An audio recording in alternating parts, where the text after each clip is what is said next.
हाय दोस्तों, कैसे हैं आप सभी। मैं डॉक्टर आनंद व्यास फिर से अपने यूट्यूब चैनल पर आप सभी का स्वागत कर रहा हूं और आशा कर रहा हूं सभी ठीक है, मस्त है, एंजॉय कर रहे हैं। स्ट्रेटेजिक मैनेजमेंट का सब्जेक्ट चल रहा है, यूनिट 3 चल रही है। कंपलसरी सब्जेक्ट है, जी हाँ, ये कंपलसरी है। आपकी कोई सी भी ब्रांच हो एमबीए के अंदर, ये वाला सब्जेक्ट आपको पढ़ना बहुत ज़रूरी है। यूनिट 3 आ गई है, इसके अंदर अपन डिफरेंट मॉडल्स पे बात करने वाले हैं, स्ट्रेटेजी वर्ड पे बात करने वाले हैं, डिफरेंट इसके आप कह सकते हो कि जो फिलोसॉफीज़ हैं इस सब्जेक्ट की, उन सब के ऊपर अपन बात करने वाले हैं। बहुत सारी लंबी यूनिट 3rd 4th 2nd तो है ही, लेकिन सबसे ज़्यादा जो थ्योरी पार्ट कवर करता है अपना एमबीए के अंदर और स्कोरिंग सब्जेक्ट है वो स्ट्रेटेजिक मैनेजमेंट है। तो वीडियो शुरू कर लेते हैं। उससे पहले आप सभी का बहुत बहुत ज़्यादा धन्यवाद, जो बुक्स के लिए आप सबने हम सबको प्यार दिया, हमारी पूरी टीम को प्यार दिया। मतलब जो बुक्स की सेलिंग हो रही है, एकदम मज़ेदार सेलिंग हमारी चल रही है। इन सब के लिए बहुत बहुत धन्यवाद। यदि अभी तक आपने कोई बुक परचेस नहीं करी है तो आप हमारा पूरा का पूरा कोर्स डिस्क्रिप्शन बॉक्स में लिंक है, वहाँ से बाय कर सकते हैं। चलिए अपना कोर्स शुरू करते हैं, स्ट्रेटेजी फॉर्मुलेशन। अब ये सब्जेक्ट शुरू करने से पहले अभी तक 2 यूनिट हो चुकी हैं, 3rd यूनिट पे आप आ चुके हो। कुछ बातें हमको जान लेना जरूरी है, जिससे आगे जो पूरा का पूरा एमबीए का कोर्स है, जो एमबीए का कोर्स करिकुलम है, सब्जेक्ट है, उसमें सारी की सारी बातें आपको क्लियर हो जाए। पहली बात इसके अंदर क्लियर होने वाली है कि ये जो सब्जेक्ट है इसमें आपको यूनिट वाइज वीडियो फिर से अपलोड होंगे हर टॉपिक के, ठीक है।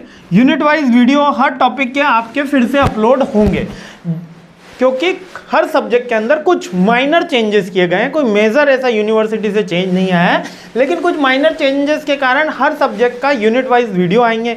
आज से बल्क अपलोडिंग स्टार्ट हो जाएगी और मेरी आशीष ये रहेगी कि ज़्यादा से ज़्यादा दिन के कम से कम 1 से 2 वीडियो तो मिनिमम आपको मिल ही जाएं। इतनी मेरी पूरी की पूरी कोशिश रहने वाली है। एक यूनिट अपन कम से कम दिन के कवर अप करते हुए चलें, क्योंकि बहुत सारे सब्जेक्ट हैं, ऑपरेशन के हैं, आईटी के हैं, फाइनेंस के हैं, न्यूमेरिकल्स भी हैं फाइनेंस में, वो सारी चीज़ें कवर अप होने वाली है। तो इसलिए चिंता मत करिएगा मेरे साथ। अगर बुक भी परचेस नहीं करना, कुछ भी नहीं करना, जो मैं बता रहा हूँ उसके नोट्स बनाते हुए चलिए। इसकी पीडीएफ फ्री ऑफ कॉस्ट आपको मिल जाएगी। वो फ्री ऑफ कॉस्ट आपको टेलीग्राम ग्रुप के ऊपर मिल जाएगी। टेलीग्राम ग्रुप का नाम है लर्निंग विद डॉक्टर आनंद व्यास, वहाँ पे मिल जाएगी। लेकिन 5th यूनिट जैसे ही खत्म होगी हम 5 एक साथ देंगे, ताकि बच्चों को कन्फ्यूज़न हो जाता है 3 यूनिट ऊपर 4th कौन सी, बीच में अगर कोई और आ गया, इमेज आ गई या कोई वीडियो आ गया तो बच्चे कन्फ्यूज़ हो जाते हैं। इसलिए 5 यूनिट एक साथ होने के बाद ही इसके पीडीएफ एक साथ टेलीग्राम ग्रुप के ऊपर अवेलेबल हो जाएंगे, ठीक है। क्लियर हो गया ये पूरा का पूरा मैटर आपको। अब अपना ये 3rd यूनिट शुरू करते हैं बिना कोई वक्त गवाए। 3rd यूनिट में फर्स्ट टॉपिक है स्ट्रेटेजी फॉर्मुलेशन। अब स्ट्रेटेजी फॉर्मुलेशन क्या होता है कि स्ट्रेटेजी को प्रिपेयर करना। अब स्ट्रेटेजी में हम ये तो अभी तक सीख गए हैं कि जो हमारा बेस्ट प्लान है वो हमारी स्ट्रेटेजी है, इतना तो हम सीख गए।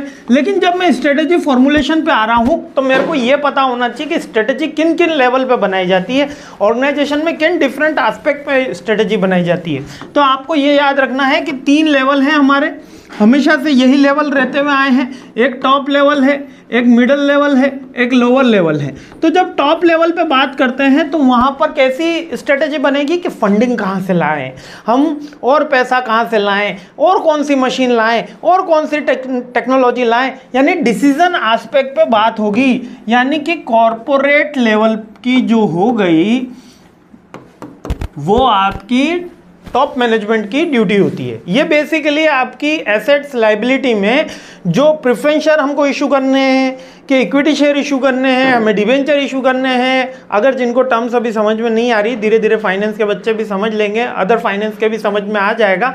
या आप कह सकते हो कि हमको बैंक से लोन लेना है, लोन में भी सिक्योर्ड लेना, अनसिक्योर्ड लेना है, ये टॉप मैनेजमेंट फैसला लेती है। तो इनके लिए जो स्ट्रेटेजी बनाई जाती है उनको बोलते हैं कॉरपोरेट लेवल स्ट्रेटेजी। समझ में आ गया? बहुत सिंपल है ना, कॉरपोरेट लेवल स्ट्रेटेजी कि पैसा तो आ गया, चलो अब आते हैं बिजनेस। पैसा आ गया, अब अगला क्या काम करना है अपन को? बिजनेस। बिजनेस का मतलब क्या है कि कौन सा हमारा प्रोडक्ट होगा, हमारा टारगेट ऑडियंस कौन सा होगा, ठीक है। टारगेट ऑडियंस होने के बाद टारगेट ऑडियंस कौन सा होगा, प्रोडक्ट कौन सा होगा, हम उसकी प्राइस क्या रखने वाले हैं।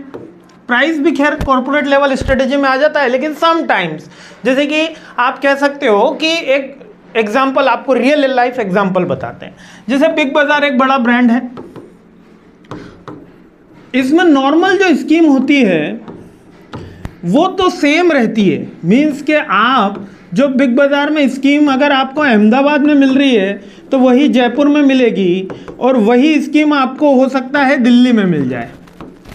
ठीक है, जो 95% स्कीम्स रहती हैं ऑफ रहता है वो सेम रहता है, लेकिन जो 5% स्कीम्स होती हैं वो वहाँ के जोन मैनेजर या वहाँ के जो उस मॉल का मैनेजर होता है, जो उनके कॉर्पोरेट वहाँ पे संभाल रहा होता है, उसके पास भी कुछ अधिकार होते हैं, कुछ राइट्स होते हैं कि वो कुछ एकदम से सेल बढ़ाने के लिए, या उसको लग रहा है कि ये डेड स्टॉक मेरा ज़्यादा हो रहा है ना, तो उसके लिए वो खुद ही सेल निकाल सकता है। इसमें उसको अपर से परमिशन लेने की ज़रूरत नहीं होती। ये मैंने थोड़ा सा वहाँ पे एक प्रोजेक्ट किया था तो मेरे को ये सारी बातें पता चली। तो ये जो उनके पास राइट है जिससे उन्होंने स्ट्रेटजी बनाई, तो ये स्ट्रेटजी भी, ये जो 5% वाले राइट रहते हैं ये बिजनेस स्ट्रेटजी में आए। क्यों? क्योंकि उनका पर्पस क्या था? डेड स्टॉक क्लियर करना, सेल एक कंटेम्प्रेरी टाइम के लिए बढ़ाना। वरना जो 95% सेल्स होती हैं, प्राइसिंग होती है, वो पूरा का पूरा सेंट्रलाइज मैकेनिज्म से होता है। जैसे ग्रेटर नोएडा ऑफिस है, वहाँ से ही होता है सारी चीज़ें। ठीक है, तो दो स्ट्रेटजी आपको समझ में आ गई है, कॉर्पोरेट लेवल स्ट्रेटजी, एक business level strategy. Third strategy होती है कि अब मेरे को पता तो चल गया कि मुझे बिजनेस क्या करना है, ठीक है, और मेरे पास फंडिंग भी आ गई। अब बिजनेस करना कैसे है, हाउ बिजनेस मुझे कंप्लीट कैसे करना है, मीन्स कि मुझे कितनी मैन पावर की रिक्वायरमेंट है, कितनी एचआर की रिक्वायरमेंट है, कौन सी मशीन की रिक्वायरमेंट है। मशीन भी आ चुकी है, लेकिन उनकी वर्किंग शिफ्ट टाइमिंग क्या रहने वाली है, वर्कर की शिफ्ट टाइमिंग क्या रहने वाली है, मैं कैसे उनसे काम कराऊंगा, कौन सा प्रोडक्ट पहले बनेगा, कौन सा बाद में बनेगा, उसके मैन्युफैक्चरिंग कैसे होगी, अगर मैन्युफैक्चरिंग यूनिट है तो, अगर केवल सेलिंग यूनिट है, एक व्यापारी है, तो कौन सी चीज़ कहाँ पर रखी जाएगी और किसका मेरे का क्या टर्नओवर रहने वाला है, वो होता है फंक्शनल। अब इस फंक्शनल के अंदर कौन कौन सी चीज़ें आती हैं, अब इस फंक्शनल के अंदर आप जाओगे तो सबसे पहले आएगा आपका planning, directing, controlling, coordination coordination, ये बेसिकली सारी की सारी चीज़ें आएंगी। डिसीजन मेकिंग, यही सारी चीज़ें आती हैं जो अपन ने मैनेजमेंट के बेसिक रूल्स पढ़ रखे, फंक्शंस पढ़ रखे, वही इसके फंक्शंस हैं। तो 3 लेवल की स्ट्रेटजी अब आपको समझ में आ गई। अब तो कोई भूलेगा नहीं। सर देखो, सबसे पहले स्ट्रेटजी है कि मेरे को पैसे की व्यवस्था करनी है। किसकी व्यवस्था करनी है? रुपए की व्यवस्था करनी है। उसके बाद मेरी स्ट्रेटजी आएगी कि मेरे को वो रुपए का करना क्या है। रुपए की व्यवस्था तो हो गई, उसके बाद मेरे को कौन सा बिजनेस करना है। वो बिजनेस करने के लिए बाद मेरी 3rd लेवल की जो स्ट्रेटजी आएगी, उसमें हम ये देखेंगे कि बिजनेस करना कैसे है, how it should be implemented. Clear हो गया आपको ये? तो पहले तो आपका आएगा कि फंडिंग, जहां पर आएगी जिसको क्या बोलते हैं, corporate level strategy. Corporate level के बाद में आपको पता चलेगा कि कौन सी करनी है, इसको बोलेंगे आप बिजनेस को ही बिजनेस लेवल स्ट्रेटजी। और 3rd आ गई आपकी फंक्शनल लेवल स्ट्रेटजी। यहाँ पे कितनी मैन पावर लगानी है, मैन पावर की क्या टाइमिंग होगी, उनकी क्या रोल्स रिस्पॉन्सिबिलिटी होगी, वो सारी की सारी हम फंक्शनल में चेक करेंगे। यहाँ पर हमको कौन सा बिजनेस करना है और यहाँ पर हम पैसे का जुगाड़ कैसे करने वाले हैं, वो सारी कॉर्पोरेट लेवल स्ट्रेटजी है। तो आप कभी दोस्त से उधार मांगने जाएं तो उनको बोले हम कॉर्पोरेट लेवल वर्क के लिए आए हैं। ठीक है, तो ये 3 स्ट्रेटजी कंप्लीट हो गई। अब जब भी हम 3 स्ट्रेटजी पे आते हैं तो इसमें डिफरेंट फिलोसॉफीज आती हैं। डिफरेंट फिलोसॉफीज मतलब कि वो फिलोसॉफी जो ये बताती हैं कि ये बिजनेस ग्रोथ कर रहा है, ये बिजनेस ग्रोथ इस रफ्तार से कर रहा है, ये बिजनेस डिक्लाइन कर रहा है, या बिजनेस इस तरीके से डिक्लाइन कर रहा है, यानी बिजनेस बढ़ेगा, घटेगा, स्टेबल होगा, फ्यूचर में जाके बढ़ेगा, अभी पैसा लगाना है। तो इसके लिए बहुत सारे डिफरेंट फिलोसोफर्स ने अपनी डिफरेंट फिलोसॉफी दी। ठीक है, इस सारे डिफरेंट फिलोसोफर्स ने अपनी डिफरेंट फिलोसॉफी दी। इसमें जो सबसे मोस्ट इंपॉर्टेंट भी कह सकते हो और मोस्टली कॉमनली यूज्ड भी कह सकते हो, वो है हमारा जाना पहचाना सॉर्ट एनालिसिस। कौन सा analysis? Sort analysis. Sort analysis में हम 2 पार्ट में मैंने डिवाइड कर रखा है। बुक के अंदर तो 4 ही पार्ट है, 2 पार्ट में कैसे डिवाइड कर रखा है। एस और डब्ल्यू जो है वो आपका इंटरनल रिप्रेजेंटेशन है। यानी खुद के बारे में इसमें बात होती है, कंपनी के बारे में। अभी अपन देखेंगे, ये बहुत ही इंपॉर्टेंट है और लगभग एक के बाद दूसरे एग्जाम के अंदर ये शॉर्ट एनालिसिस रिपीट ही होता है। और अगले एग्जाम में है आपका एक्सटर्नल, वो है अपॉर्चुनिटी और थ्रेट। ये एक्सटर्नल यानी कि इसमें हमको बाहरी एनवायरनमेंट को देखना है, एक्सटर्नल एनवायरनमेंट को देखना है। तो शॉर्ट एनालिसिस की अगर अपन थ्योरी पे जाते हैं तो शॉर्ट एनालिसिस में S for strength, W for weakness, O for opportunity and T for threat. ठीक है, अब मैं इसको याद आपको करवा देता हूं जिससे आपको कोई दिक्कत नहीं आने वाली है। देखिए S फॉर स्ट्रेंथ, स्ट्रेंथ का मतलब अपन इसको रियल लाइफ एग्जाम से सीखेंगे, एग्जाम्पल से सीखेंगे। जैसे कि यहां पर पतंजलि ग्रुप की अपन शॉर्ट एनालिसिस करते हैं। ठीक है, अब पतंजलि ग्रुप है, पतंजलि बहुत सारे वेरियस प्रोडक्ट्स हैं, उनके पास कपड़े भी हैं, उनके पास दवाइयाँ भी हैं, उनके पास आप कह सकते हो कि अब तो आयुर्वेदिक पूरा हॉस्पिटल्स भी हैं, एक पूरा का पूरा उनका योगाश्रम भी है, बहुत सारी चीज़ें, दवाइयों में भी बहुत प्रोडक्ट हैं उनके पास, किराने का भी पूरा सामान है, FMCG का भी पूरा प्रोडक्ट है। तो अपन एक इंडस्ट्री की कर रहे हैं, मतलब एक बिग जॉइंट की कर रहे हैं, मैं किसी पर्टिकुलर परिधान उनकी ब्रांडिंग की नहीं ले रहा हूँ। तो शॉर्ट एनालिसिस के अंदर हम पहले उसकी चेक करेंगे स्ट्रेंथ, यानी कि अब पतंजलि की स्ट्रेंथ क्या है। सबसे पहले तो वो बोलते हैं हम मेड इन इंडिया है, तो ये इनकी स्ट्रेंथ हुई, बाकायदा हुई कि मेड इन इंडिया प्रोडक्ट है। सबसे पहला ये हर्बल में देंगे, मीन्स के एक दावा करते हैं कि ये मिलावटी प्रोडक्ट नहीं देंगे, और बहुत सी जगह पैमाना सही भी पाया गया है। दावा करा जा रहा है कि हर्बल प्रोडक्ट है, मेड इन इंडिया प्रोडक्ट है, लो कॉस्ट के अंदर मैन्युफैक्चरिंग करने का इनका एजम्पशन है, लो कॉस्ट के अंदर इनकी मैन्युफैक्चरिंग हो रही है। ये सारी की सारी चीज़ें हमारे क्या है, इंटरनल पार्ट है, ये हमारे क्या है, इंटरनल पार्ट है। इनके पास मैन पावर अच्छे तादाद में उपलब्ध है, रिसोर्सेज, रिच रिसोर्सेज हैं। जो रामदेव जी बाबा हैं वो खुद ही इनके ब्रांड एम्बेसडर हैं, तो इनकी स्ट्रेंथ क्या है कि वो खुद ही हर जगह प्रोडक्ट प्रमोट कर रहे हैं। अब जैसे इंडिया टीवी पे इनका एक रोज प्रोग्राम आता है योगा के लिए, है ना, आप सबने लगभग देख ही रखा होगा, ये सुबह शाम 2 बार वो बताते। तो एक बंदा जो रेगुलरली 30 मिनट्स तक नेशनल टेलीविजन पे, उसमें भी न्यूज़ टेलीविजन पे जहाँ पर ऑडियंस बहुत ज़्यादा आती है, वहाँ पर आके अपने प्रोडक्ट का फ्री ऑफ कॉस्ट एक प्रोग्राम भी कर रहा है, उसके पैसे भी मिल रहे हैं और अपने प्रोडक्ट का प्रमोशन भी कर रहा है। तो वो बंदा आपको सोचिए कितनी आपकी कंपनी के लिए स्ट्रेंथ है। इसलिए उनके करोड़ों लाखों रुपए जो ब्रांड एम्बेसडर्स को देने होते हैं, उसकी जगह वो इसको हर्बल बनाने में और कॉस्ट कम रखने में, बहुत से प्रोडक्ट उनके हाईली कॉस्टली हैं, लेकिन बहुत से एवरेज हैं और बहुत से थोड़ा सा कंपेटिटर में अगर जाओगे तो डिस्काउंटेड भी हैं। तो तीनों ही वेराइटी है उनके पास, लेकिन ये उनकी बेसिक स्ट्रेंथ है। इनके पास लार्ज अमाउंट ऑफ कैपिटल है, मेड इन इंडिया प्रोडक्ट है, हर्बल है, एक रिलायबिलिटी फैक्टर है, एक ट्रस्ट इशू है, मीन्स के हायर लेवल ऑफ गुडविल है। ये पतंजलि की स्ट्रेंथ है। अगर वीकनेस की बात करूं तो वीकनेस की बात करता हूं तो वीकनेस में अभी भी इनके पास पैन इंडिया डिस्ट्रीब्यूशन नहीं है। पैन इंडिया डिस्ट्रीब्यूशन क्यों नहीं है? इस तरफ हम जब नॉर्थ की तरफ जाते हैं तो ऊपर की नॉर्थ की तरफ जाते हैं तो बहुत अच्छा इनका डिस्ट्रीब्यूशन नेटवर्क, लेकिन जब साउथ की तरफ जाते हैं तब केरल, तमिलनाडु, वहाँ पे भी पतंजलि आज इतना फेमस नहीं हुआ। तो इनकी वीकनेस, अगर ये एक्सटर्नल एनवायरनमेंट में गए तो ये थ्रेट में आएगा, लेकिन अभी इनकी वीकनेस में बात करते हैं। इनके पास जो कैपिटल है, जो कहा जाएगा कि इनके पास जो कैपिटल है वो बहुत सी प्राइवेट कैपिटल लगी हुई है। पब्लिक डोमेन पे बहुत सी, जैसे रुचि सोया करके लिस्टेड है ना, पब्लिक डोमेन में इनके पास कम कैपिटल लिस्टेड है, यानी कि अभी भी इनकी कैपिटल क्राइसिंग चलती है, इनके थोड़े से डेप्ट हैं, ठीक है, इनके पास लैंड की थोड़ा सा कमी है। आप इनका कह सकते हो कि जो मैन पावर है, लेकिन ये केवल स्किल्ड मैन पावर ही ज़्यादातर वर्क कर सकते हैं। अब आयुर्वेदिक दवाई बनानी है, स्किल्ड मैन पावर की रिक्वायरमेंट है, उतने डिग्री की रिक्वायरमेंट है। अगर वो नहीं होगा तो क्या होगा, कॉम्बिनेशन चेंज हो जाएगा, और एक भी प्रोडक्ट में कॉम्बिनेशन चेंज हुआ तो फिर कंपनी की गुडविल पे हायर इंपैक्ट आता है।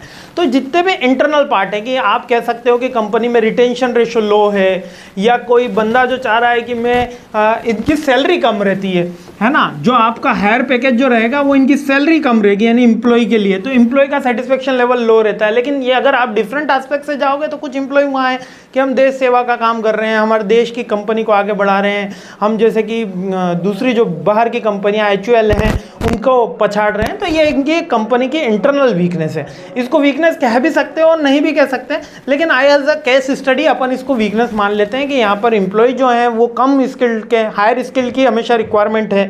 रिटेंशन रेशो उनका हाई नहीं है, मीन्स के ज़्यादा चेंज बार बार होते चले जाते हैं।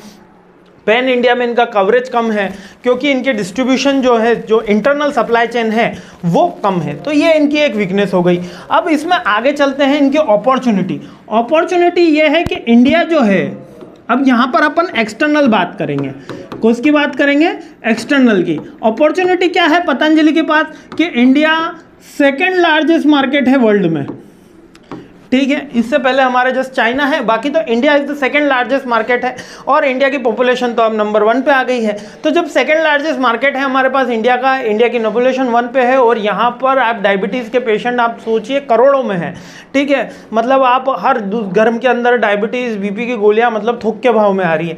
तो यहाँ पर हर्बल की चीज़ों का, योगा प्राणायाम, ये वाली सारी चीज़ों का चलन बढ़ रहा है। तो इनके पास एक नया अपॉर्चुनिटी है कि नए एरिया को डिस्कवर किया जाए और एक मास पोटेंशियल है बाइंग की, है ना। मतलब कि यहाँ पर पीपल की पर कैपिटा इनकम भी बढ़ रही है, इंडिया ग्रोथ भी कर रहा है, जीडीपी भी बढ़ रही है 7%। इंडिया में लार्जेस्ट जीडीपी हिट की अभी बात करी गई है। वैसे तो चाइना 9% तक 30 ईयर्स तक उसने जीडीपी ग्रोथ करी, लेकिन इंडिया में 7% अभी जीडीपी ग्रोथ की बात इसमें कही जा रही है। तो एक अच्छा फ्रूटफुल एनवायरनमेंट है। अगर इसमें थ्रेट की इनके पास बात करी जाए,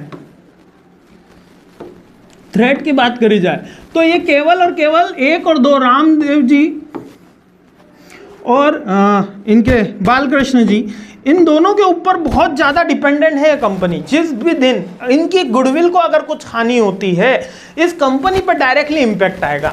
सेकंड, इनके पास लार्ज अमाउंट ऑफ कॉम्पिटिटर है, लार्ज अमाउंट ऑफ कॉम्पिटिटर ये एफएमसीजी में भी आ गए हैं, है ना। इनके पास मल्टीपल ऑरिजन्स में है, लाइक कि अगर एफएमसीजी में भी आ गए हैं तो वहाँ पर एचयूएल हमेशा कब से जमा के बैठा है, जिलेट काफ़ी समय से, प्रॉक्टर एंड गैम्बलर काफ़ी समय से इंडिया के ऊपर दबदबा लगा के बैठा है। इसके अलावा ये इनके पास एक थ्रेट और भी है, इनके पास वर्सेटाइल बहुत सारे प्रोडक्ट हैं।